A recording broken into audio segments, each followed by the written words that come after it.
Thank you for joining me for another episode of A White Woman in Distress.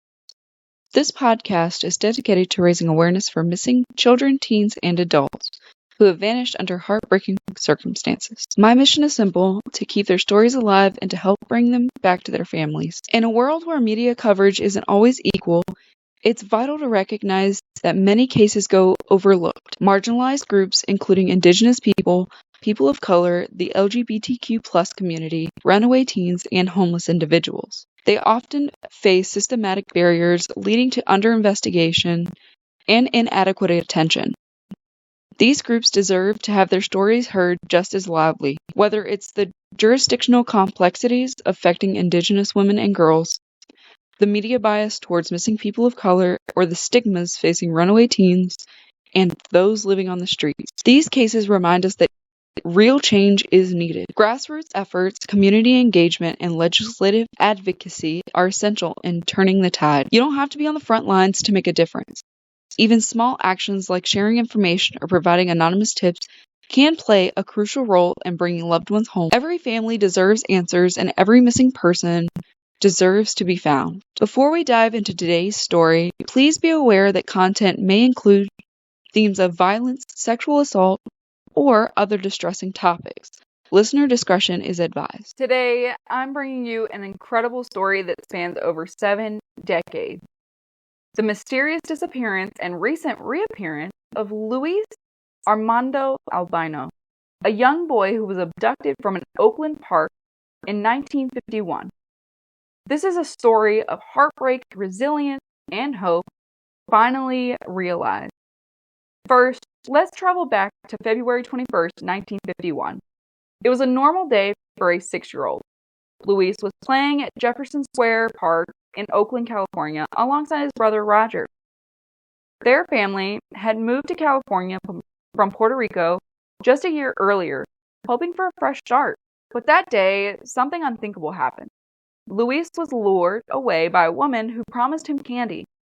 She convinced him to follow her out of the park, and he was never seen by his family again. Imagine the immediate shock and terror his brother must have felt, and then the growing dread as their mother, Antonia Albino, realized Luis wasn't ever coming home. The Oakland police were alerted quickly, and the search began. The family and authorities canvassed the area, but there were no solid leads.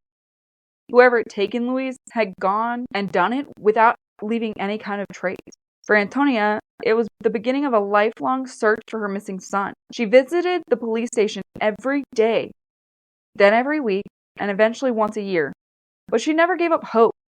Luis's kidnapping quickly became a high-profile case in Oakland. There were multiple attempts to find him, and the local media covered the story extensively in hopes to find him. Authorities initially followed every possible lead, suspecting that Luis might have been taken to Puerto Rico, given the family's recent move from there. The FBI and California's Department of Justice got involved in the search. The search turned up nothing despite extensive effort. Every year, Luis's family hoped for a breakthrough, but each year, their hopes were dashed.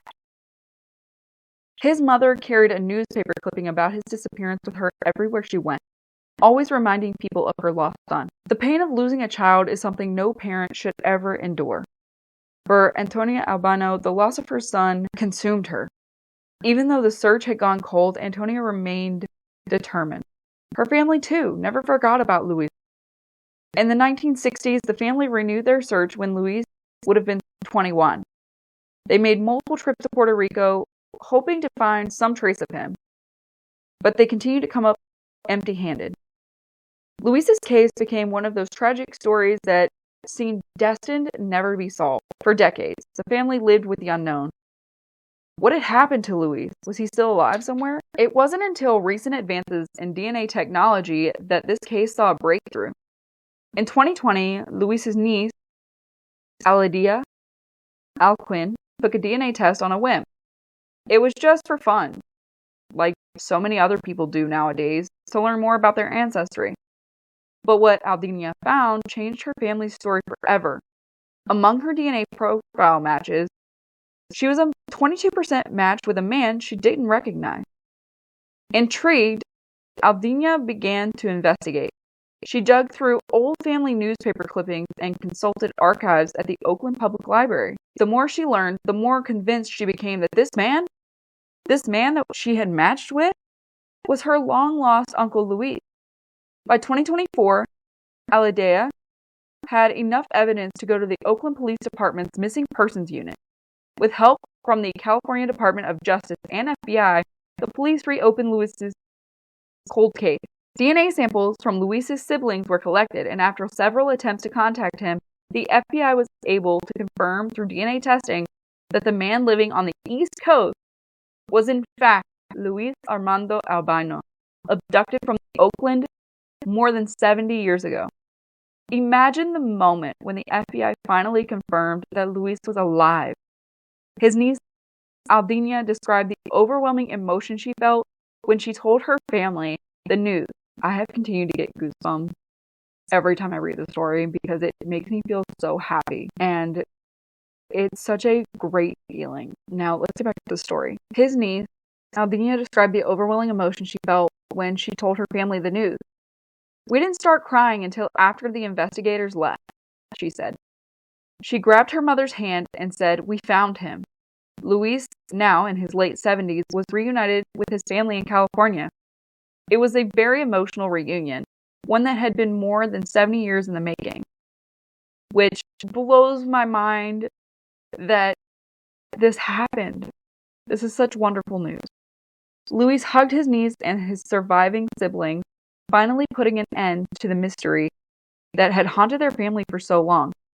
Luis had grown up believing that he was the son of another couple, spending most of his life unaware of his true origin. He had served in the Marine Corps, completed 2 tours to Vietnam, and retired as a firefighter. This story is truly one of hope and resilience. Luis's family never gave up on finding him, even though it took more than 70 years to bring him home.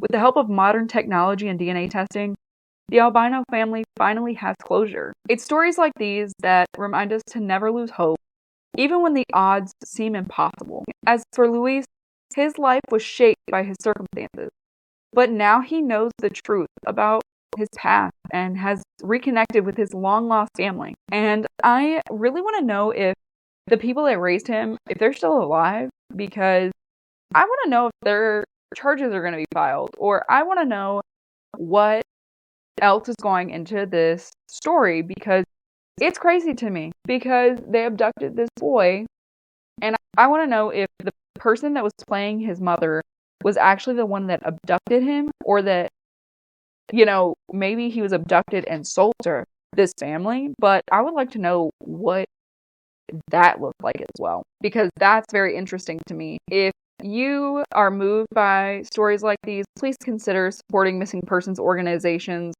or sharing your own family's search for closure. You never know when a story like Luis's might unfold in your own life. Thanks for listening to today's episode. Be sure to subscribe. I'm on YouTube, TikTok, Facebook, and Spotify. I'm reminding you to stay hopeful and to keep looking for the truth.